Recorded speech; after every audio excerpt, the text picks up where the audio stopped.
I've got this unusual space right beside the fridge with the wall kind of protruding out, and I thought, let's do something that would actually make this little tiny space and very thin space more functional. My husband Ryan and I decided we'll measure the height as well as the width and pick out some pre-cut pine boards. We ended up adding a little bit of extra to our cart because I have actually another DIY that I want to share with you. We also picked up some 2x2 pine sheets as well. This way we could add some embellishment to this particular project. We also picked up some spruce, and the final total came out to $150, but we actually didn't end up using it all. This particular space right beside the fridge has always it just sits there, and I feel like there's something better I could do with this. So what I did is I measured out before we purchased the pine pre-cuts to make sure that it would be exactly what we needed. So I kind of would like to create a shelving unit, but I wanted something long and slick, but I actually wanted to make it look somewhat classy. But I also have a baseboard, and this melamine that it's sitting against already has a cut in it as well. So this is really going to be a lot of math and precision cutting.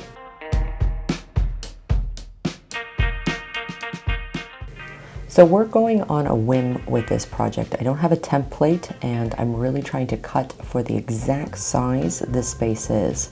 I don't know if you've got this in your home, but an area that's just, you can't really put a piece of furniture here, so you're going to have to try to figure out if you can improvise with a space like this. So this is where I thought by actually building in a very thin wall shelf would be perfect. And I also want to paint it so it kind of matches with the kitchen and it actually has a seamless look.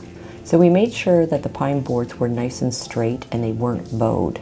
We also used an oscillating saw to make these tiny cuts so that way it would sit into the existing frame that's already there.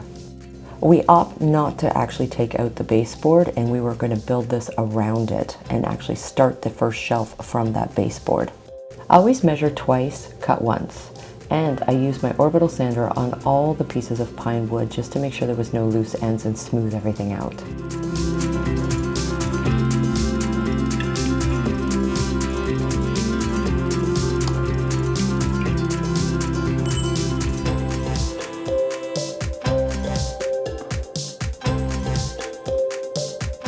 What we didn't anticipate, if we wanted to, is to make a kick plate, and I did not measure that I would actually need a bigger piece of pine cut. So we decided actually not to make the kick plate and see how it goes. If we don't like it without the kick plate, we can always go back and pick up the proper cut pine that we need. Using a Kreg pocket screw jig, we're actually going to be making pocket holes, and this will disguise the actual screws, and this will actually really help make things look a little more seamless, and you won't actually see the screw head. These actual kits are super easy to use. Everything you need is actually in the kit, and it has everything there as far as the sizing you need as well as the drill bits that you're going to need, and it will even tell you the screw size you need.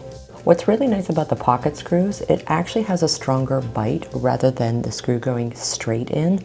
When it's going in on an angle, it's actually just going to have a little bit more sturdiness to it.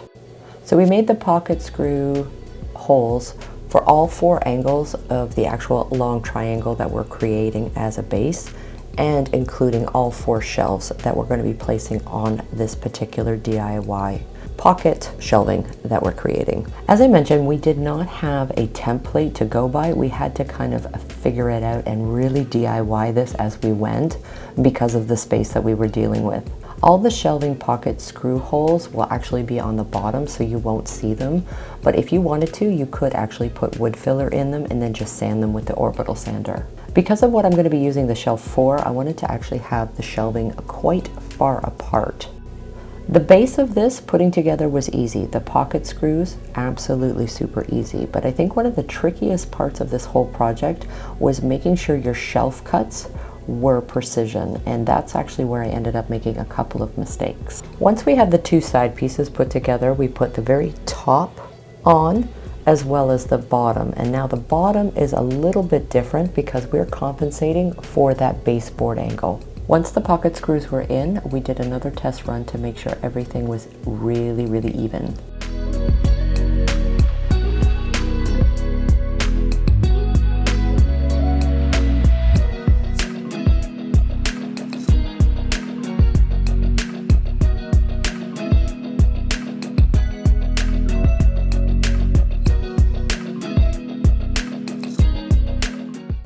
So the other thing I want to be able to create is the actual color tone. I don't really want to take away the wood.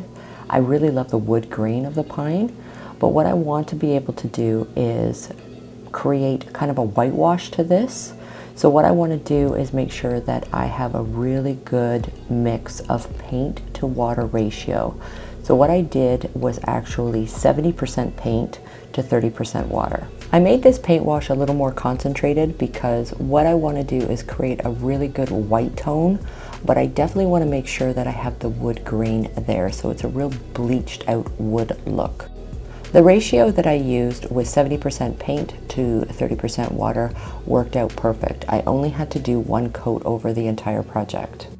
I'm just trying to mask a little bit of that yellow tone that the pine has and give it more of a white tone. I really felt that this was going to complement the already existing cabinetry, so this way it had a little bit of continuity once everything was up. When you're working on raw wood like this, it will soak up the paint wash very, very quickly. So all I used was a shop towel, which is perfect because it's lint-free, wiped everything back, and I think the match turned out really well. Now that the shell is complete, so the actual rectangle, now we're going to ligate it just using L brackets on the top corners as well as the bottom corners. And they're pretty small, so you won't really be able to see them.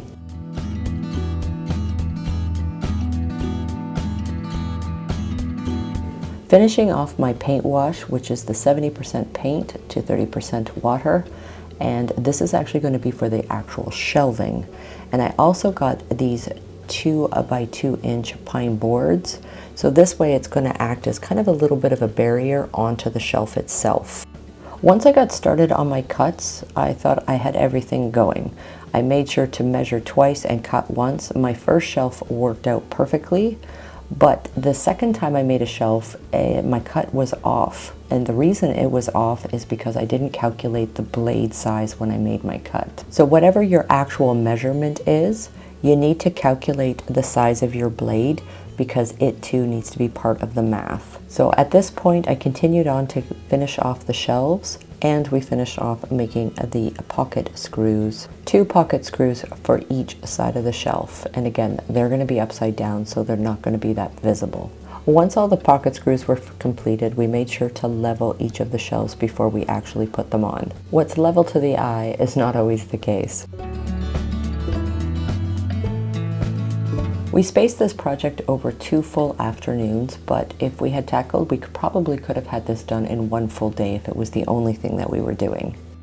I was also able to take back 4 pieces of the wood that I had bought just in case we had made some mistakes on the cuts. I made my cuts too big, but I was able to correct them. I didn't end up making them too small. So here is where I'm actually making kind of a boundary plate, and again, I didn't add the actual size of the jigsaw, so I ended up having to sand it down in order to make sure it was placed. And I also did the pocket screws again for that. And again, this is just to add more embellishment to the shelf itself as well as stability.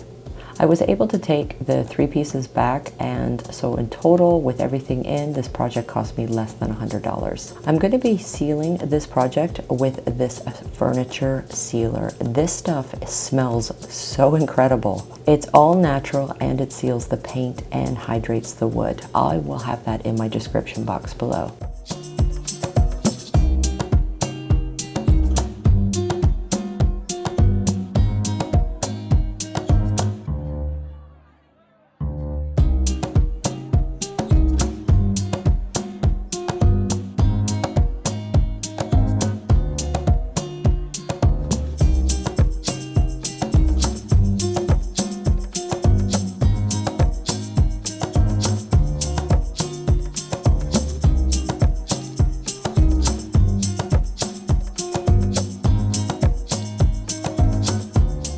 So what I wanted to create was a frame and a shelf, and a really easy DIY. So I picked up this wood stain by Behr, and it's the Early American. So with a couple of sample leftover cuts that I have from the shelving unit that we just created, I just wanted to test it out just to see how the color stain turned. I was super impressed with this product because it had no odor and it dried super fast, and it's water-based as well. With some wood stains, you sometimes have to put 2 coats on. With this, I only will need to put 1. So I still had a cut from the pine, so I'm going to use that as the shelf, and the spruce wood, I'm actually just going to make a very straightforward frame. I'm going to make it 18 inches wide and 24 inches in height. This time I'm going to try the pocket screws. Once I've made my cuts of all the wood sizing that I need, instead of doing the 45-degree angle, I'm just going to do the pocket screws, and I'm just going to create a straight frame. I was inspired by Pinterest. A few people have done this, so I thought I would give it a try, and I was really surprised how fast and easy it was. You could always use L brackets, and you could always make the 45-degree cuts on each corner of this type of frame, but I wanted to challenge, since we already had from the first project, I'm going to use the pocket screws instead. So the pocket screw only needs to be in one side of the frame, so each of the 18-inch cuts will have a pocket screw in it, and then the screw size will be long enough that it will extend to the 24-inch part of the frame. I made sure to sand everything, but I am actually still kind of going with a little bit of a rustic look for this frame, and you'll see why in a minute. So I did sand it down even after we drilled in the pocket screws, but I wanted to leave some of the irregularity on the wood because, again, I wanted to give it this rustic look, especially after I get the stain on. I wanted to make sure that all the wood at the meeting points of all the angles were equal, and again, just making sure that the wood itself was smooth from splinters. Now the width of the frame is 18 inches, but my shelf size, I have to calculate that there's 2 inches on each side, so the shelf itself is actually only going to be 14 inches. So I'm using that Behr Early American stain, and as you can see, it goes on super silky, really easy, and very fast drying. I was so pleasantly surprised with how the color turned out, and I love the wood grain and the color that it leaves. Once I have my full coat on, I'm going to actually seal this whole project, and I'm actually going to use that all natural furniture sealer. This is perfect for wood stains and again for hydrating your wood. This smells so good. I can't tell you how good this stuff smells. Once I have the sealer on, I'm now going to place my shelf, and I'm only using brackets that I already have at home. And I want to show you a quick, easy way to hang and make sure that you're hanging your frame perfectly even. So I'm just going to use some duct tape. I'm going to run it across where I've placed my brackets. I'm going to use a Sharpie and then just put a little dot in where the nail would be. Take that same piece of tape, use my leveler, and make sure that my tape is straight. Then put my nails right into the little hole I made with my Sharpie, and now my picture frame is ready to be hung. It just makes it quick and easy.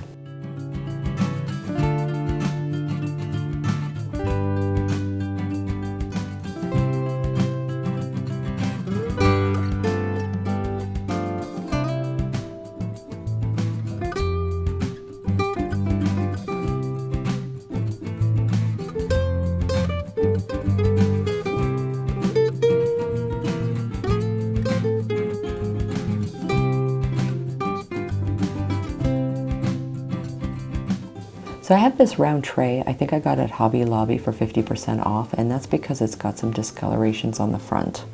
But it's actually a really beautiful tray, and I think I only paid less than $10 for it. So I'm going to use this Redesign with Prima transfer, and I love these transfers because you can use them on wall, furniture, wood, mirror, and even glass. I thought this particular pattern would make a really nice statement on the front of this. Applying a transfer, especially when it's square, to something that's round is super easy. And similar to a wallpaper, all you're going to be doing is matching up your design so that's why it's equal, because I'm going to have to make a little bit of cut. I'm also going to use the With Love Furniture Sealer for the outside of this frame just to keep the natural wood, and this will again hydrate that wood. Once I've placed the transfer, I actually can do this in one sheet. I thought I was going to need both, but I can do it in one. The easiest way I've always had with applying a transfer is starting from the middle and working your way out.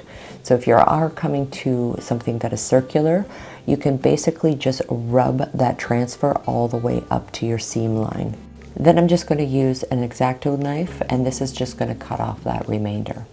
So once I unrolled most of the first portion of this transfer, I still had quite a bit. So once I got to the bottom portion, I'm just going to cut that off, and then whatever I have remainder on this one sheet, I should have just enough so that way I can finish the actual pattern. The rub-on transfers go on really seamless, but the trick is when you pull the actual clear plastic portion off, you want to make sure that you go quite slowly, because it's easy for an area that you could have missed that wasn't rubbed on well enough. So when I pull this back, I always just more or less just try to go as slow as I can and try not to rush it, because once it's all off, it does stick on really, really well. And you can use any type of top coat sealer just to preserve the transfer.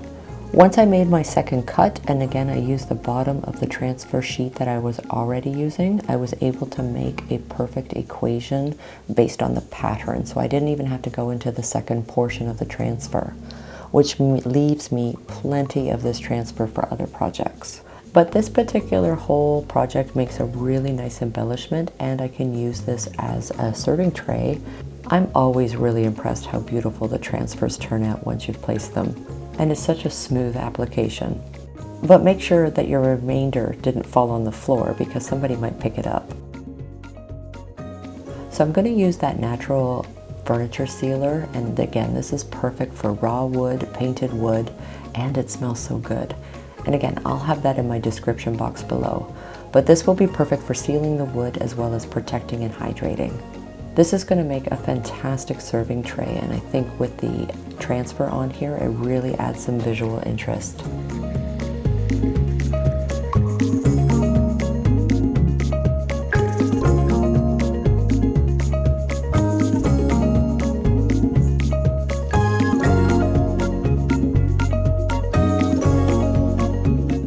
Thank you so much for joining me in this week's video. If you like this video, give it a thumbs up, and don't forget to hit the subscribe button. I upload videos every Saturday morning.